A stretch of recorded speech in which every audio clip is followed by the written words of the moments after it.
ಪ್ರೀತಿಯ ಆತ್ಮೀಯ ಬಂಧುಗಳೇ, ಹೇಗಿದ್ದೀರಾ? 6 ದಿನದ ದೋಸೆಗಳನ್ನು ನೀವು ನೋಡಿದ್ರಿ. ಇವತ್ತು ದೋಸೆ ಸಪ್ತಾಹದ ಕೊನೆಯ ದೋಸೆ ಅಂದರೆ 7ನೇ ದೋಸೆ.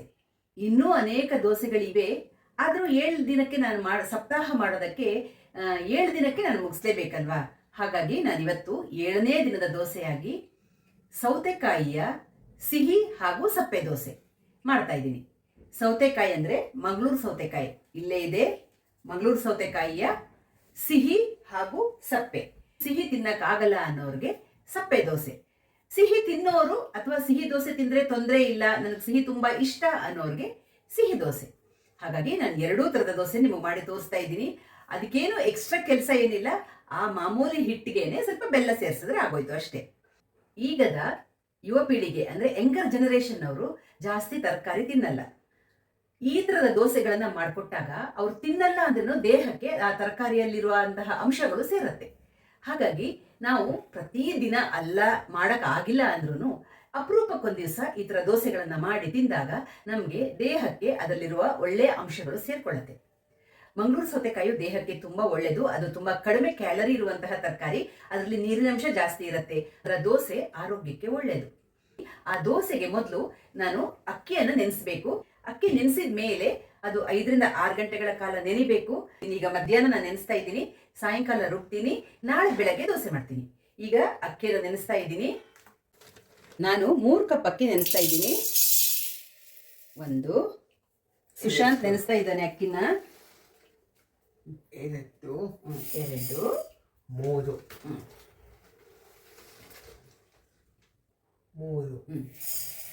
ಸಾಕು. 3 ಕಪ್ ಅಕ್ಕಿ ತಗೊಂಡಿದ್ದೀನಿ. ಅದರ ಜೊತೆ 1 ಚಮಚ ಮೆಂತ್ಯ ಹಾಕ್ಕೊಂಡು ಹಾಕ್ಲ ಸುಶಾಂತ್, ನಾನು ಮೆಂತ್ಯ 1 ಚಮಚ ಮೆಂತ್ಯ ಹಾಕಿದ್ದೀನಿ.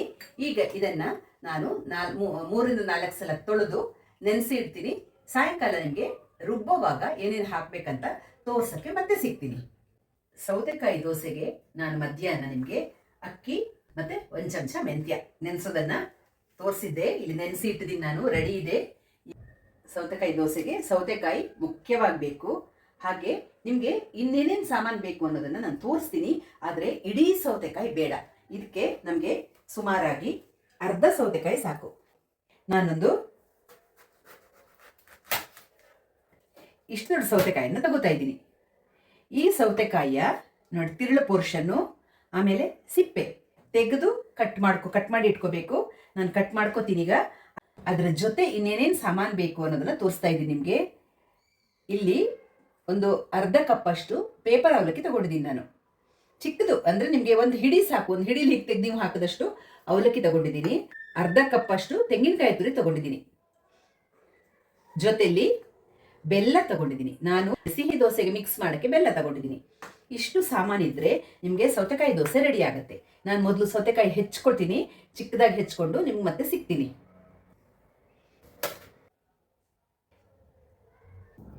ನಾನು ಅರ್ಧ ಸೌತೆಕಾಯನ್ನು ಕಟ್ ಮಾಡಿ ಇಟ್ಕೊಂಡಿದ್ದೀನಿ. ಇದನ್ನು ಮೊದಲು ಮಿಕ್ಸಿನಲ್ಲಿ ರುಬ್ಕೋತೀನಿ. ಅದು ರುಬ್ಬಿದ ಮೇಲೆ ನಿಮಗೆ ನೆನೆಸಿರೋ ಅಕ್ಕಿ, ಕಾಯಿ ಮತ್ತು ಅವಲಕ್ಕಿ ಇದಿಷ್ಟು ಹಾಕ್ಕೋಬೇಕು. ಅವಲಕ್ಕಿಯನ್ನು ಒಂಚೂರು ನೀರು ಹಾಕಿ ತೊಳ್ಕೊಂಡು ಬಿಡ್ತೀನಿ. ನಾನು ಅವಲಕ್ಕಿಯನ್ನು ತೊಳ್ಕೊಂಡಿದ್ದೀನಿ. ಈಗ ನಾನು ಸೌತೆಕಾಯಿಯನ್ನು ಮೊದಲು ಮಿಕ್ಸಿ ಜಾರಿಗೆ ಹಾಕ್ಕೊಂಡು ರುಬ್ಕೊಂಡು ಬಿಡ್ತೀನಿ. ಅರ್ಧ ಸೌತೆಕಾಯಿ ತಗೊಂಡಿದ್ದೀನಿ ನಾನು.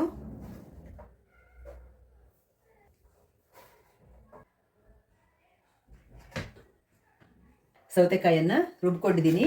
ಈಗ ಇದಕ್ಕೆ ಎಲ್ಲ ಒಂದೊಂದೇ ಹಾಕ್ಕೊಳ್ಳೋಣ. ನಾನು ಕಾಯಿ ತುರಿ ಹಾಕ್ತಾ ಇದ್ದೀನಿ. ತೊಳ್ಕೊಂಡಿರೋ ಅವಲಕ್ಕಿ ಸುಮ್ಮನೆ ಸ್ವಲ್ಪ ಸಾಫ್ಟ್ ಬರುತ್ತೆ ಅಂತ, ಇಲ್ಲಾಂದ್ರೂ ಸಾಫ್ಟ್ ಬರುತ್ತೆ. ಅದು ಅವಲಕ್ಕಿ ಆಪ್ಷನಲ್, ನೀವು ಹಾಕಲೇಬೇಕು ಅಂತ ಏನೂ ಇಲ್ಲ. ಈಗ ನಾನು ನೆನೆಸಿಟ್ಟಿರೋ ಅಕ್ಕಿ ಮತ್ತು ಮೆಂತ್ಯ ಹಾಕ್ತಾ ಇದ್ದೀನಿ.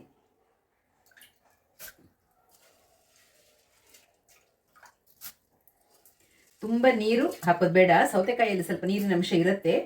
ಅದಕ್ಕೆ ನೋಡಿಕೊಂಡು ರುಬ್ಬುವಾಗ ನೋಡ್ಕೊಂಡು ಹಾಕ್ಕೊಳ್ಳಿ.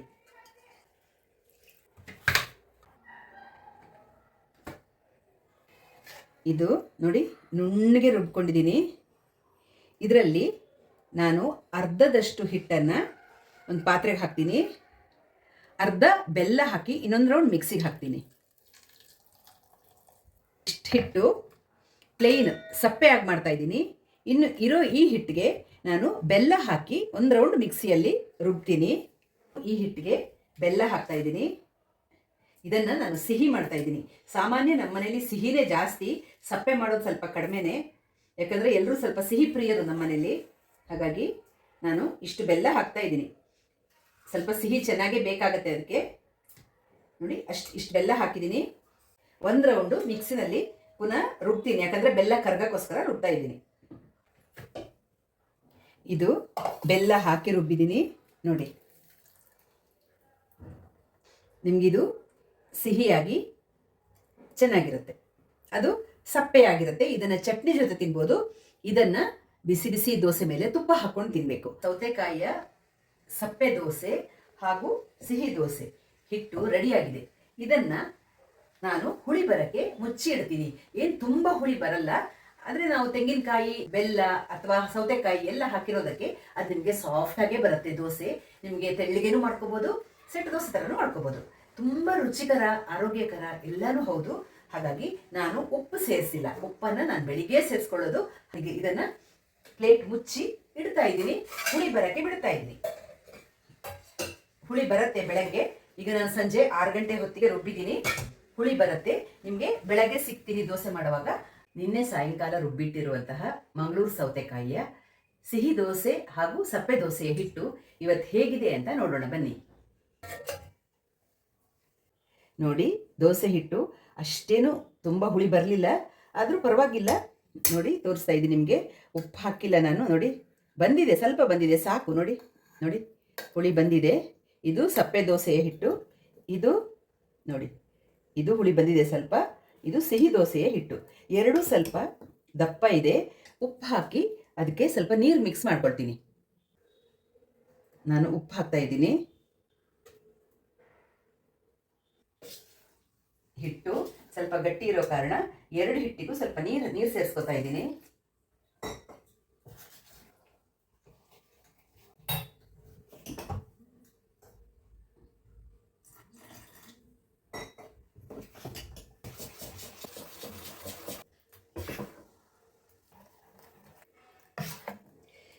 ಈ ಸಪ್ಪೆ ದೋಸೆಗೆ ನಾನು ಕಡಲೆಕಾಯಿ ಬೀಜದ ಚಟ್ನಿ ಮಾಡ್ತಾ ಇದ್ದೀನಿ. ಈ ಸಿಹಿ ದೋಸೆಗೆ ನೀವು ತುಪ್ಪ ಹಾಕೊಂಡು ತಿನ್ಬೋದು. ನಾನು ಬಾಣಲಿಯಲ್ಲಿ ಕಡಲೆಕಾಯಿ ಬೀಜ ಹಾಗೂ ಬ್ಯಾಡಗಿ ಮೆಣಸು ತಗೊಂಡಿದ್ದೀನಿ. ಅದರ ಜೊತೆ ಒಂದು 4-5 ಬೆಳ್ಳುಳ್ಳಿ ಎಸಳು, ಹಾಗೆ ಒಂದು ಸ್ವಲ್ಪ ಹುಣಸೆ ಹಣ್ಣು, ರುಚಿಗೆ ತಕ್ಕಷ್ಟು ಉಪ್ಪು ಹಾಕ್ಕೊಂಡು ನಾನು ಚಟ್ನಿ ಮಾಡ್ತೀನಿ. ನಾನು ಇದನ್ನು ಹುರ್ಕೋತಾ ಇದ್ದೀನಿ. ಕಡಲೆಕಾಯಿ ಬೀಜ ನಾನೇ ನಿಮಗೆ ಚಟ್ನಿ ಮಾಡೋದು ತೋರಿಸಲ್ಲ. ಬೇಕಾದರೆ ನಿಮಗೆ ಕಡಲೆಕಾಯಿ ಬೀಜ ಚಟ್ನಿ ಅಷ್ಟು ಇಷ್ಟ ಆಗಲ್ಲ ಅಂದರೆ ಕಾಯಿ ಚಟ್ನಿ ಮಾಡ್ಕೋಬೋದು. ಜೊತೆಲಿ ಇದ್ರ ಜೊತೆನೂ ಸ್ವಲ್ಪ ಕಾಯಿನ ಸೇರಿಸ್ಕೋಬೋದು. ನಾನು ಗ್ಯಾಸ್ ಮೇಲೆ ತವ ಇಟ್ಕೊಂಡಿದ್ದೀನಿ. ಗ್ಯಾಸ್ ಆನ್ ಮಾಡ್ತಾ ಇದ್ದೀನಿ. ತವ ಬಿಸಿಯಾಗಿದೆ. ಎಣ್ಣೆ ಹಚ್ಕೊಳ್ತಾ ಇದ್ದೀನಿ.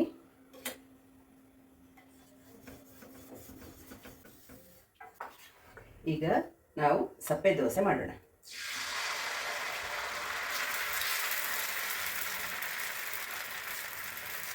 ನೀವು ಇದನ್ನು ಸೆಟ್ ದೋಸೆ ಥರನೂ ಮಾಡ್ಬೋದು, ಅದು ಸಾಫ್ಟಾಗಿ ಚೆನ್ನಾಗಿ ಬರುತ್ತೆ. ಈಗ ನಾನು ಮಾಮೂಲಿ ದೋಸೆ ಮಾಡಿದ್ದೀನಿ.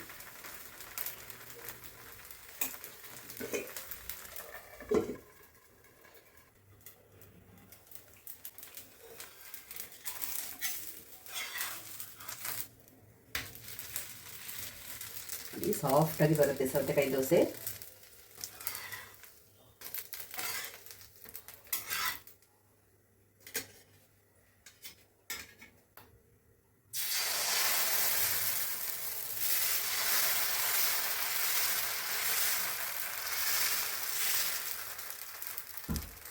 ನೋಡಿ, ಅದರಲ್ಲಿ ಸೆಟ್ ದೋಸೆ ಥರ ದಪ್ಪ ಮಾಡಿಕೊಂಡ್ರೆ ನಿಮಗೆ ಫುಲ್ಲು ಗೂಡಾಗಿ ಹೇಗೆ ಬರುತ್ತೆ ನೋಡಿ, ಚೆನ್ನಾಗಿ ಬರುತ್ತೆ.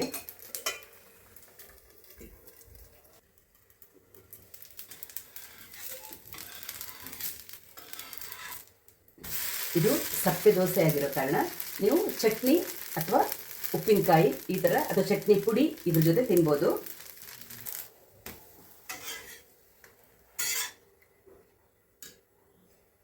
ಈಗ ನಾನು ಸಿಹಿ ದೋಸೆ ಮಾಡ್ತಾ ಇದ್ದೀನಿ.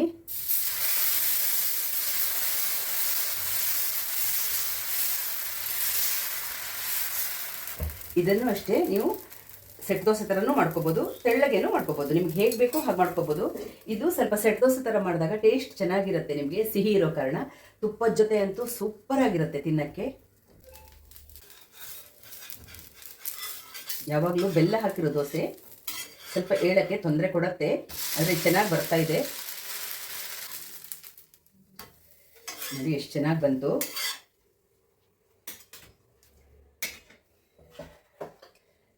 ಇನ್ನೊಂದು ಸೆಟ್ ದೋಸೆ ಥರ ಮಾಡೋಣ ನೋಡಿ ಹೇಗೆ ಬರುತ್ತೆ ಅಂತ.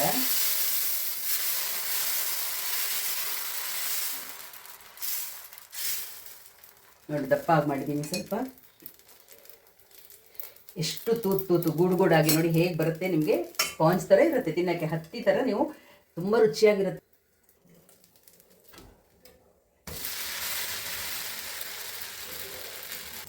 ಸಾಫ್ಟಾಗಿ ಸ್ಪಾಂಜಿಯಾಗಿ ಬಂದಿದೆ ನೋಡಿ, ಎಷ್ಟು ಗೂಡುಗೂಡಾಗಿ ಹೇಗೆ ಬಂದಿದೆ ಅಂತ ನೋಡಿ ದೋಸೆ.